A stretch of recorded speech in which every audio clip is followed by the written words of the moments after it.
Le développement des algorithmes est une affaire trop grave et trop importante pour notre avenir pour la laisser aux seuls scientifiques. Telle est l'idée directrice de l'essai de Dominique Cardon, « À quoi rêvent les algorithmes ?» Nous permettre de comprendre ce qui se passe vraiment au cœur de la société du calcul à laquelle, sans l'avoir réclamé, nous appartenons chaque jour davantage.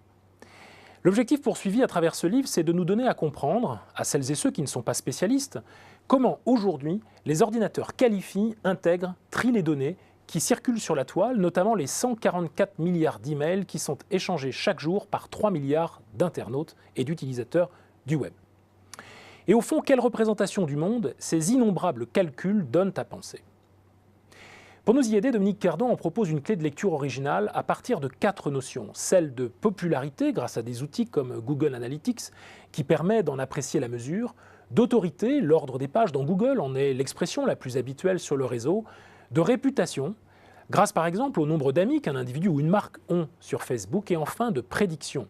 Amazon, par exemple, est bien connu pour vous proposer des livres selon vos précédentes lectures et des lectures faites par ceux qui vous ressemblent.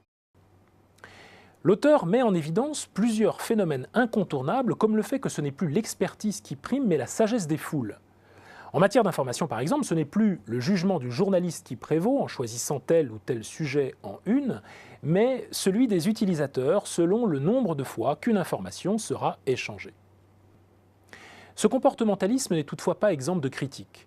Autorité mesurée à partir de la seule popularité, effet de filtre, l'utilisateur ne peut plus sortir d'une bulle car les choix qui lui sont proposés ne se fondent que sur ses choix antérieurs, et plus grave encore, disqualification intégrale du discernement humain. En effet, ces calculs parient sur le fait que les individus ne peuvent avoir que les avis de leurs amis et que leur futur n'a rien d'autre à nous apprendre que leur passé. Les algorithmes se montrent incapables d'imaginer que l'être humain est susceptible, lui, de procéder à des bifurcations, de faire preuve d'habileté, voire de sens moral. Ils ne peuvent concevoir qu'une société peut parfois vouloir sortir des hiérarchies qui la hantent. Comme des espions sans cesse sur le qui-vive, comme une caisse enregistreuse toujours en alerte, ils ne s'intéressent en fait qu'aux seules traces de nos comportements et à leur archivage, à l'addition toujours inachevée de nos comportements antérieurs.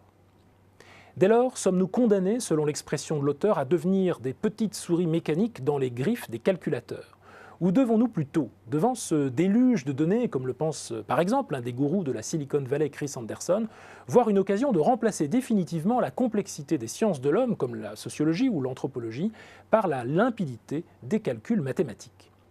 Face à ces deux figures d'une même pièce, il faut au contraire rejoindre Cardon dans la troisième voie qu'à la fin des fins son livre propose.